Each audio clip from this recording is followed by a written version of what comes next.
చెప్పండి బాబు, ఎక్కడి నుంచి వచ్చారు బాబు? అనకాపల్లి జిల్లా నక్కపల్లి మండలం నక్కపల్లి గ్రామం నుంచి వచ్చానండి. ఏంటి, ఏ సమస్య మీద వచ్చారు ఇక్కడ జనవాణి? భూ సమస్య గురించి వచ్చానండి. ఏంటి?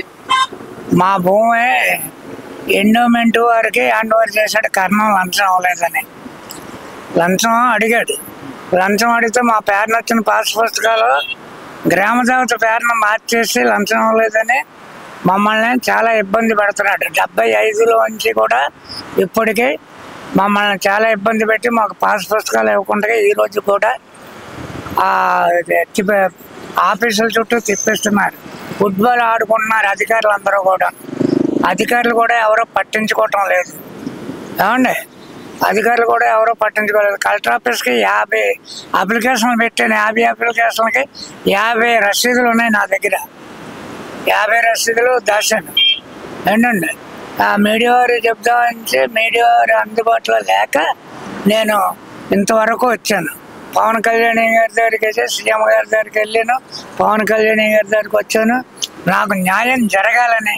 అందులో మేము పెంచుకున్న చెట్లు మహావృక్షాలు, మా రకరకాల పళ్ళ వృక్షాలు. ఏమండి, న్యాయం జరుగుతుందనే ఆశతోటి మేము వచ్చామండి. ఆయన నమ్మకం, పూర్తి నమ్మకం ఆయన మీద ఉంది మాకు. అదే పవన్ కళ్యాణ్ గారి పరిపాలన చాలా బేసిక్ గా ఉందని నేను అనడం కాదు, ప్రజలు అందరూ అంటున్నారు. బ్రహ్మాండంగా చేస్తున్నారు.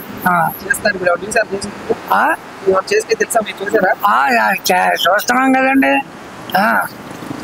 రోడ్లు అయితేనేమి, తాగునీరు అయితేనేమి, ఇవన్నీ కూడా మరి ప్రభుత్వం చేసే పనులే కదా, కూటమి ప్రభుత్వం చేసే పనులే కదా. మరి అవన్నీ చేస్తున్నారు కదా ఒకటి. అది ఎటువంటి పరిస్థితుల్లోనూ జగన్ గారు వచ్చే అవకాశం లేదని నేను ఖరాఖండిగా చెప్పగలుగుతున్నాను. నా ప్రస్తావం నాకు 45 సంవత్సరాలు ఒకే పార్టీలో బీజేపీలో ఉన్నా. గెలిచినా గెలవకపోయినా అదే పార్టీ, అదే సిద్ధాంతం నాది. ఒకే మాట, ఒకే భార్య, ఒకటే సిద్ధాంతం. అంచేతన ఏంటంటే నేను ఇంతమంది ముఖ్యమంత్రులని, ఇంతమంది పిఎంఎల్ని చూశాను. స్వాతంత్ర సమరయోధుని నేను. నా డేట్ ఆఫ్ బర్త్ 1941. స్వాతంత్ర సమరంలో త్రివర్ణ ముఖ చిత్రం అంటే పింగాళి వెంకయ్యనాయుడు గారు రచించిన త్రివర్ణ పతాకం నక్కపిల్ల మొట్టమొదటి వ్యక్తిని నేను. అవునండి, అంచేతన ఏంటంటే అప్పటి నుంచి రాజకీయాలన్నీ చూసుకొని వస్తున్నాను. కాకపోతే ఏంటంటే ఎన్టీ రామారావు గారి ప్రభుత్వం ఒక బాగుంది. ఎన్టీ రామారావు గారి తర్వాత వైఎస్ రాజశేఖర రెడ్డి గారి ప్రభుత్వం కూడా ఒక మాదిరిగా చేశారు.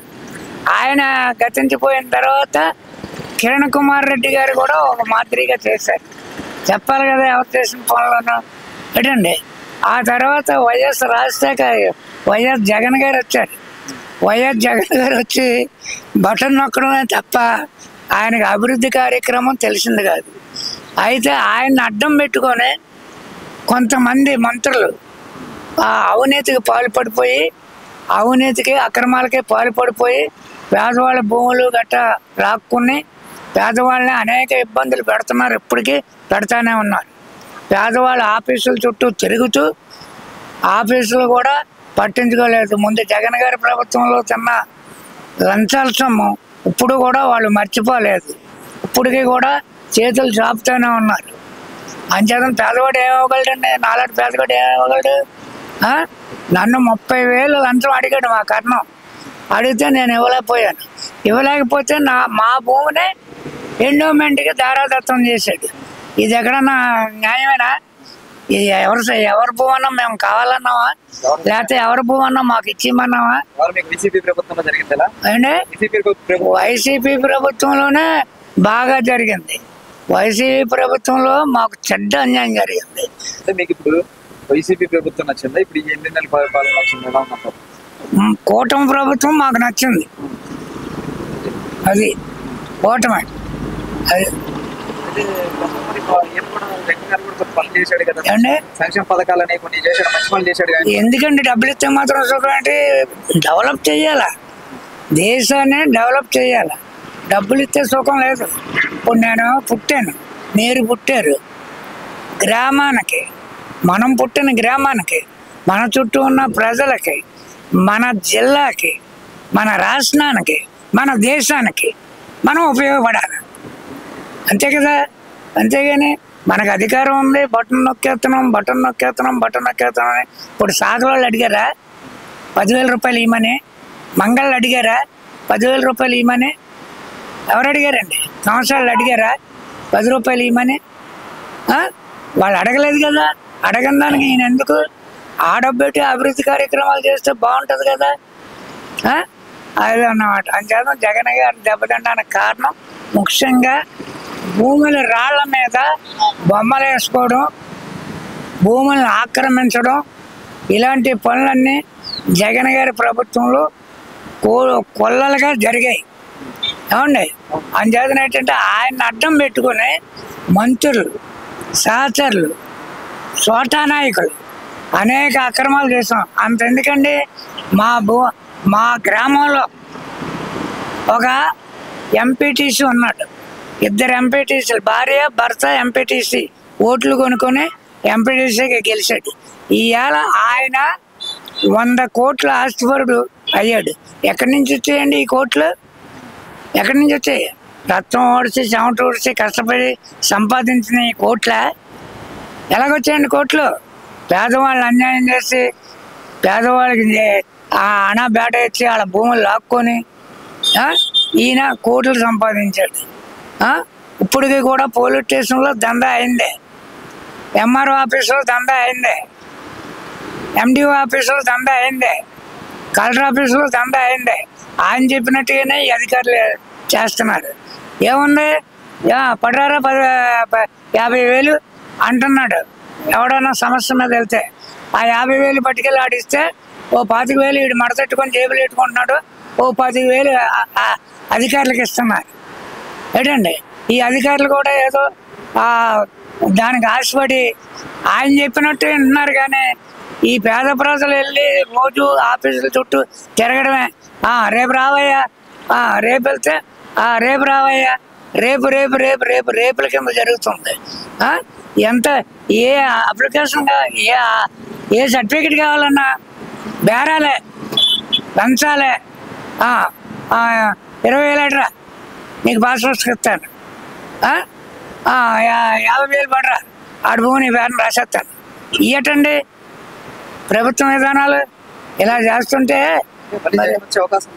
జగన్ వచ్చే అవకాశం మాటికి 100% లేదు. అలాగే ఎలక్షన్ ముందు ఏమన్నాడు, సింహం సింగిల్గా వస్తుంది, అంటే పందుల్లాగా ఉంటాయి అని చెప్పాడు కదా. ఏమైపోయింది? 11 సీట్లతో సరిపెట్టుకున్నాడు. ఎప్పుడు కూడా అహంకారం పనిచేయదు, చెప్పుడు మాటలు పనిచేయు. చెప్పుడు మాటలు విని పరిపాలన చేస్తే నువ్వేం ముఖ్యమంత్రి అయ్యా? నేను ఈవేళ చెప్తున్నాను, చెప్పుడు మాటలు వినకూడదు. ఆయన స్వతహా చేయమనండి, పర్వాలేదు, మంచో చెడో ప్రజలు హర్షించారు. అంతేగాని పక్కన ఆయన ఆ మంత్రి గారు చెప్పారు, పెదిరెడ్డి గారు చెప్పారు, సాయిరెడ్డి గారు చెప్పారు, వాళ్ళు చెప్పారు, వీళ్ళు చెప్పారు, అలాగని చెప్పేసి వాళ్ళు ఏదో ఆయన అడ్డం పెట్టుకొని వాళ్ళ ఆస్తులు వాళ్ళు కూడబెట్టుకొని అనేకమైన ఆస్తులు దోషిస్తారు. నేను ఈవేళ చెప్తున్నాను సవాల్ చేసి, ఈ సాయిరెడ్డి ఎంత ఆస్తి సంపాదించాడు, ఈ పెదిరెడ్డి భాగవతం మన టీవీ వాళ్ళు చూపెడుతున్నారు కదా రోజు టీవీలోనూ, ఇంకా నేను వేరే చెప్పేది ఏముంది. అలాగే ఈ మంత్రులందరూ కూడా ఎవడో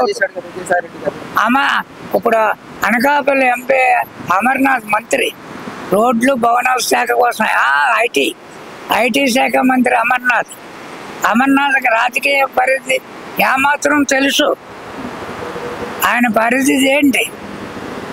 పిల్లకాకే ఏదో అన్నట్టుగా ఒంటేలు దెబ్బ ఏం తెలుసురా అన్నట్టుగా మాట్లాడేస్తుంటే, ఎవరి ఇష్టం వచ్చినట్టు వాళ్ళు మాట్లాడేస్తుంటే ఎలాగండి? వాళ్ళ నాని ఏం చేశాడు? ఆ బియ్యం కుంభకోణంలో భార్యను పోసాడు. ఈయన పక్కన తప్పుతున్నాడు. ఇలాంటి పనులన్నీ చేస్తుంటే వీళ్ళటండి పరిపాలన చేసే విధానం? వీళ్ళ మనకి నాయకులు, వీళ్ళ పరిపాలకులు. ఇలాంటి పరిపాలకులనే నా 85 సంవత్సరాల సర్వీస్లో నేను ఎప్పుడూ చూడలేదు. ఒక మాటలు ఏం చెప్తారు? ఒక మాటలు ఏం చెప్తారు అంటే కూటమి ప్రభుత్వం గురించి ఒక మాటలు చెప్పండి. కూటమి ప్రభుత్వం గురించి ఇప్పుడు మట్టుకైతే ప్రజలకు హర్షదాయకంగా ఉంది. కూటమి ప్రభుత్వం వస్తుంది, మోడీ గారి ప్రభుత్వం వస్తుంది.